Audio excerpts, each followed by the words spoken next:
Welcome to Swarm of Comics. Today I'm going to be going over a few books that I recently picked up, ranging from the Golden Age all the way up to the Modern Age. So stick around and check out this fun little stack of books.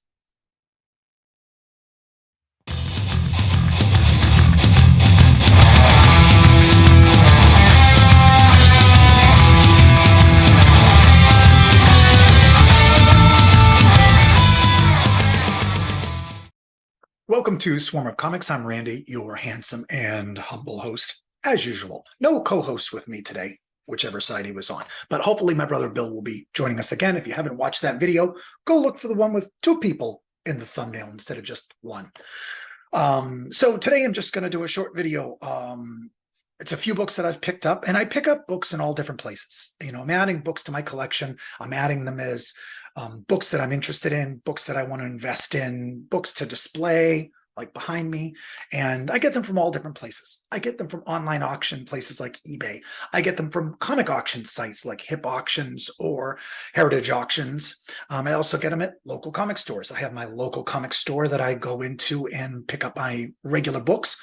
And he's always got a little smaller assortment of wall books. I say wall books because if you're not super familiar with comic stores, if you go in, they'll take the more expensive, nicer, rare, hot books, whatever it is, and they'll put them all up on the wall to display. It looks nice. It's kind of like having books displayed like I do behind me. And normally your regular monthly books, we call them, that you're just reading, that are probably not even worth what you're paying for them.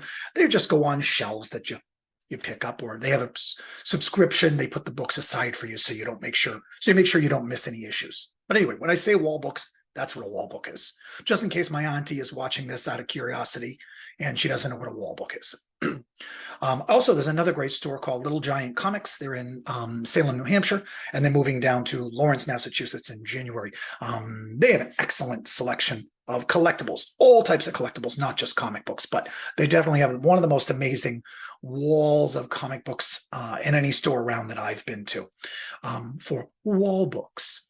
And I've definitely got a few there. The couple of books I'm going to show you from there I've been hemming and hawing on and just really hadn't been able to pull the trigger. But the owner, Jason, at Little Giant Comics, Little Giant Collectibles, Little Giant Comics and Collectibles.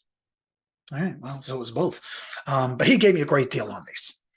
And so let me just dive right into it and show you and give you a little background on some of the books. So the first book I'm going to show you guys is a DC Comics book called The Atom and the Hawkman. And one of the big things is a lot of characters back in the 50s, 60s, 70s, 80s couldn't really carry a book on their own. Very often they were two different main characters in the book. Marvel had a lot of that. Tales of Suspense and Tales to Astonish and books like that. Half the book would be the Hulk and half the book would be the Submariner or something like that.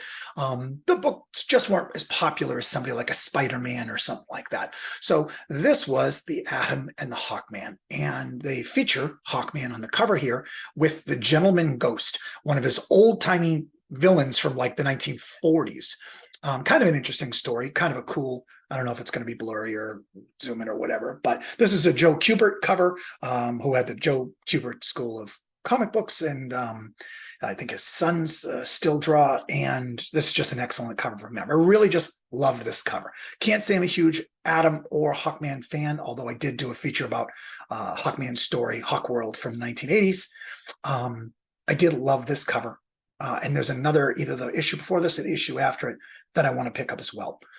Fair to low grade. You can see the spine ticks and creases. I didn't need to spend a lot of money on as a crease over here. I just really like this cover. Not a book that I would get slabbed and graded.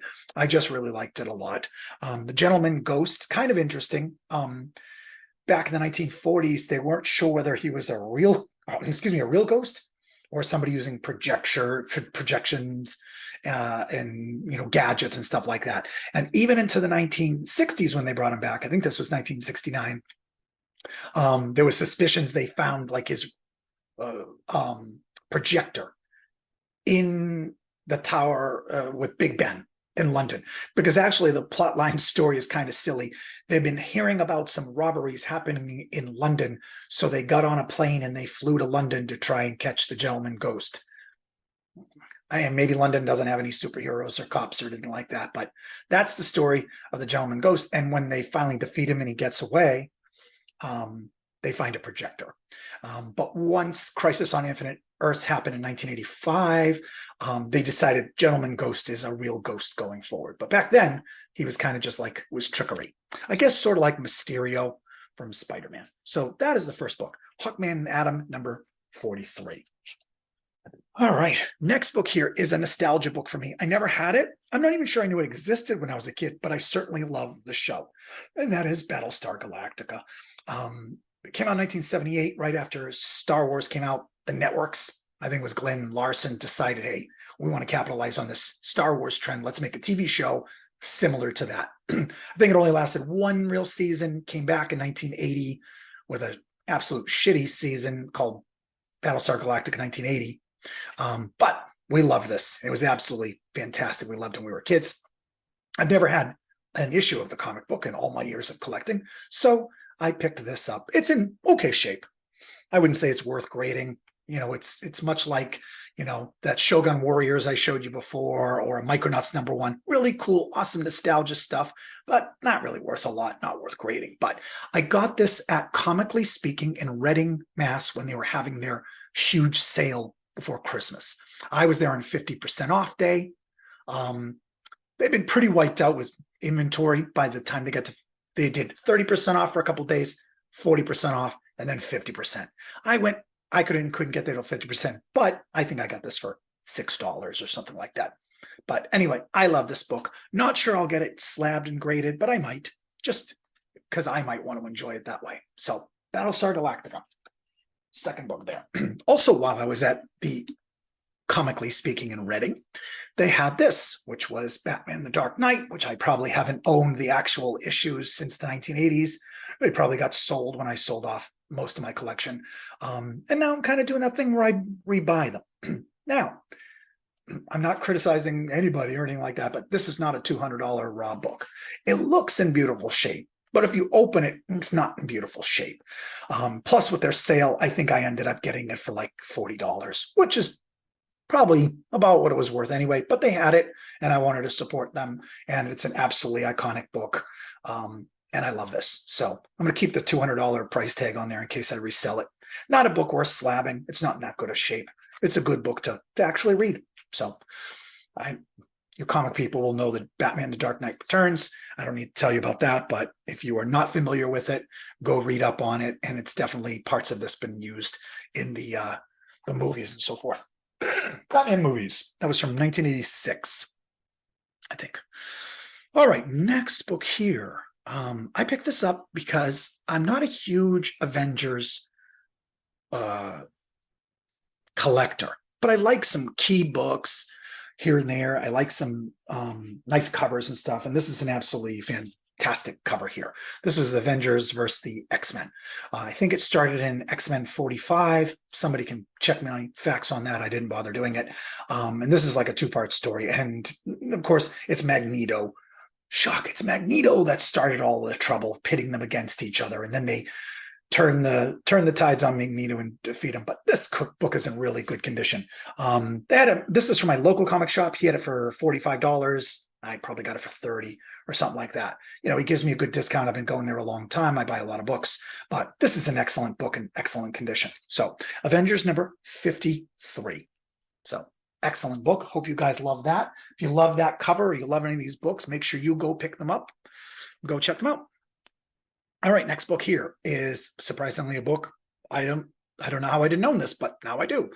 It is the first cover appearance of Kingpin.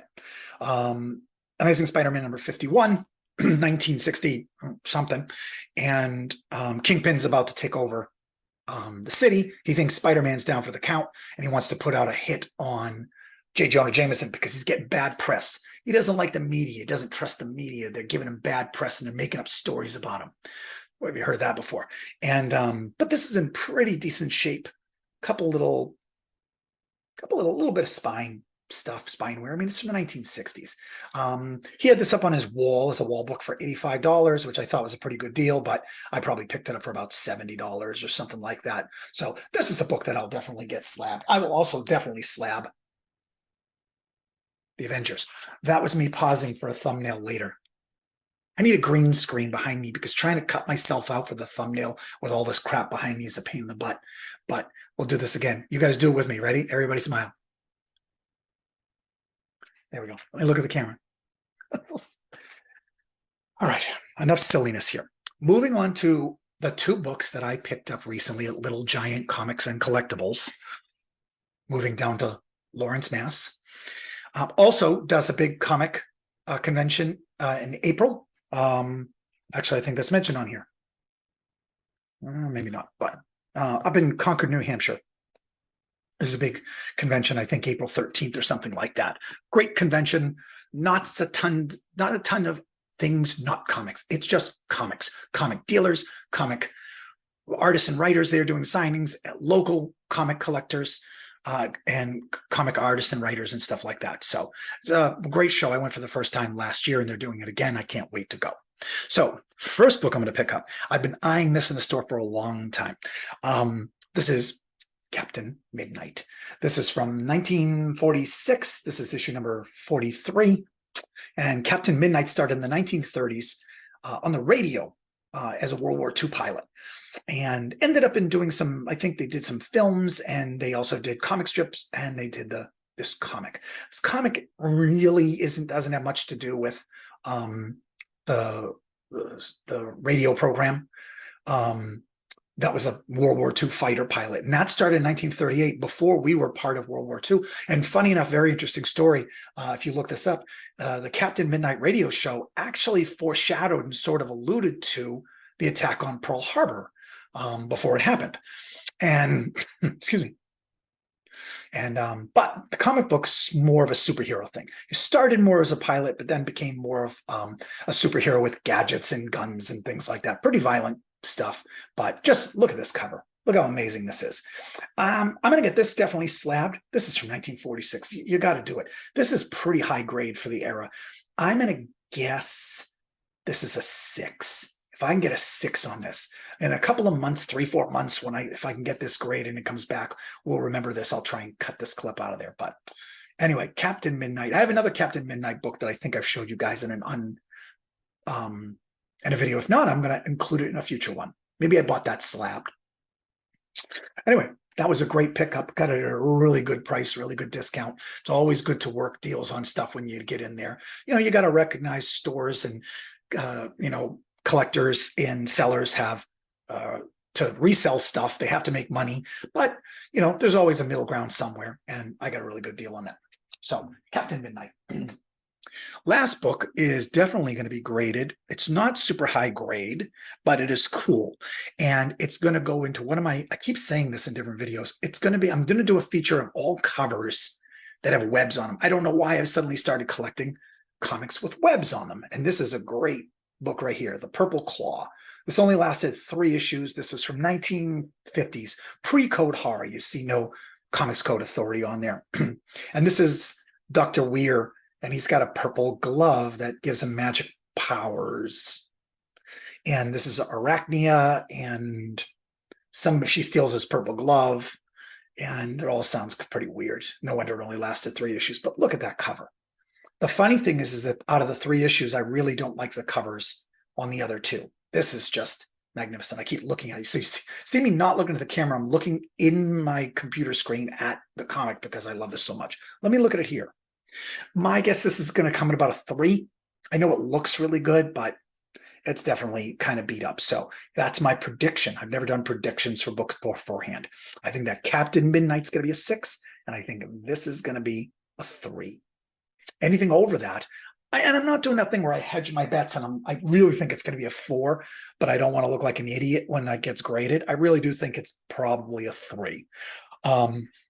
So anyway, those are some cool new books. I say that a lot. With some cool new books that I picked up recently from a bunch of different places, and a little bit of the background about them and where I picked them up. I hope you guys enjoyed that. Please definitely comment down below. You know where the comments go. And Let me know what you think of the books. Let me know if you think I should slab things or not slab things. Hit subscribe and hit like and do all those things. It helps the algorithms. I never say that word right in the videos. I finally got it right. Algorithms.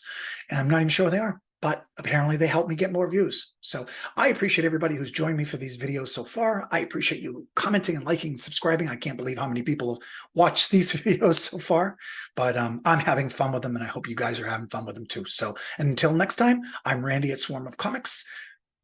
Join us again next time. Oh, God, that was a terrible ending. I got to learn how to edit on this software. Thank you. Goodbye. Thank you. Goodbye. It's the worst. Who even watches these videos? Did you even get to the end of this video? Thank you for getting this far. And thank you for joining us. I'm Randy at Swarm of Comics.